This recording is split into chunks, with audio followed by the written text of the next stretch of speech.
Assalamualaikum dan selamat sejahtera anak-anak murid cikgu. Apa khabar semua? Cikgu harap semuanya dalam keadaan sihat walafiat. Hari ini pendidikan civic dalam core curriculum akan membawa kepada anda iaitu cara menghayati rukun negara. Kita sebagai rakyat Malaysia haruslah menghayati rukun negara. Ada berapakah rukun negara kita? Adakah anda tahu?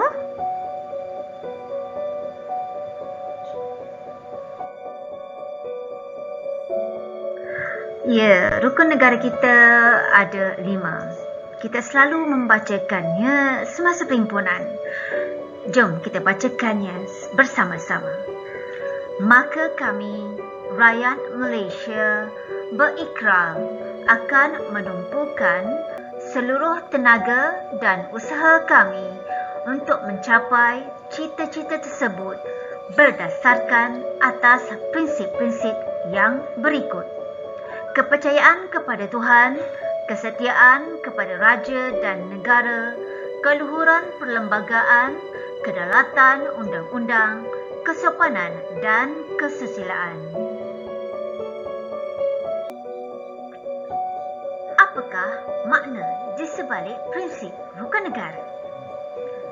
Untuk pengetahuan anak-anak murid cikgu, rukun negara adalah ideologi kebangsaan Malaysia yang telah dibentuk pada 31 Ogos 1970. Rukun negara diperkenalkan berikutan peristiwa 13 Mei 1969 yang telah melemahkan perpaduan antara kaum di Malaysia.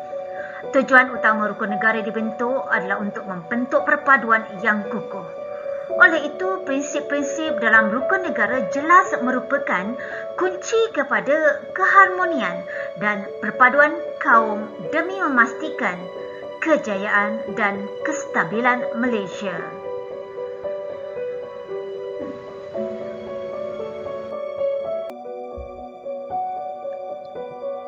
Kepercayaan kepada Tuhan dimaksudkan sebagai bangsa dan negara ini telah diwujudkan atas kepercayaan yang kukuh kepada Tuhan.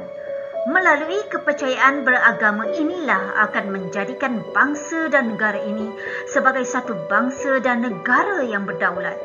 Perlembagaan Persekutuan memperuntukkan bahawa Islam adalah agama rasmi persekutuan, tetapi agama dan kepercayaan-kepercayaan lain boleh diamalkan dengan aman dan tenteram di mana-mana bahagian di dalam persekutuan, dan tindakan membeza-bezakan terhadap seseorang warga negara atas alasan atau perihal agama adalah dilarang sama sekali.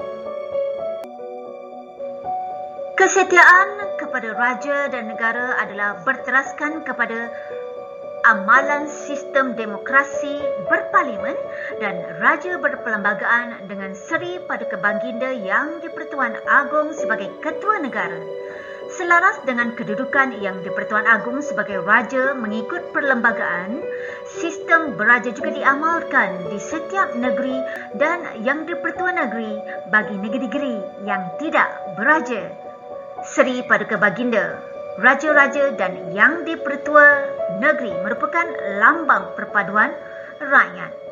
Kesetiaan kepada raja dan negara bermaksud bahawa setiap warga negara hendaklah menumpukan sepenuh taat, setia, jujur dan ikhlas kepada Seri Paduka Baginda Yang di-Pertuan Agong.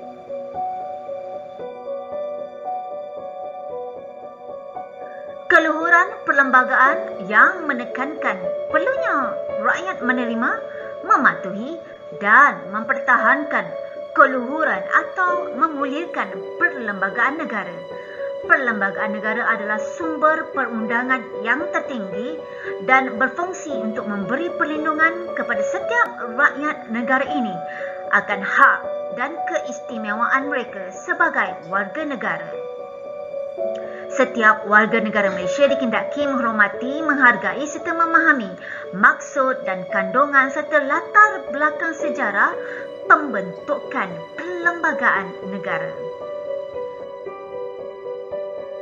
Kedaulatan undang-undang adalah bermaksud keadilan yang diasaskan atas kedaulatan undang-undang menunjukkan bahawa setiap rakyat adalah sama taraf di sisi undang-undang. Selain itu, kebebasan asasi juga terjamin bagi semua warga negara Malaysia. Undang-undang negara yang berasaskan perlembagaan perlu diterima dan dipertahankan kedaulatannya. Kesopanan dan kesusilaan menekankan perkembangan personaliti dan tingkah laku setiap rakyat. Ianya bertujuan untuk membentuk warga negara yang bersopan santun dan bersusila selaras dengan kempen budi bahasa dan nilai murni yang dijalankan. Sifat individu yang bersopan santun dan bersusila adalah paling bermakna dan amat penting dalam konteks perhubungan antara satu sama lain dalam masyarakat pelbagai kaum di negara ini. Sebagai kesimpulannya, rukun negara bukanlah sekadar prinsip yang hanya dilafazkan dengan ikrar, tetapi ianya menuntut kesungguhan setiap warga negara untuk menghayati dan mengamalkannya. Justru mengamalkan rukun negara akan melahirkan masyarakat yang bersatu padu, muhibah tanpa mengira kaum serta bersikap saling menghormati antara satu sama lain.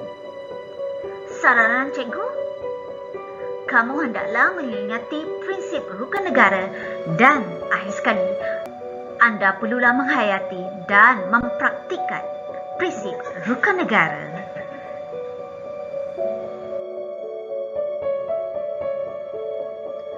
Ya, anak-anak murid cikgu, begitulah saja hari ini pelajaran pendidikan sivik dalam co-curriculum. Nasihat cikgu, jaga kesihatan, jaga pemakanan, jaga penjarakan. Tinggal di rumah. Thanks for watching and have a great day. Bye.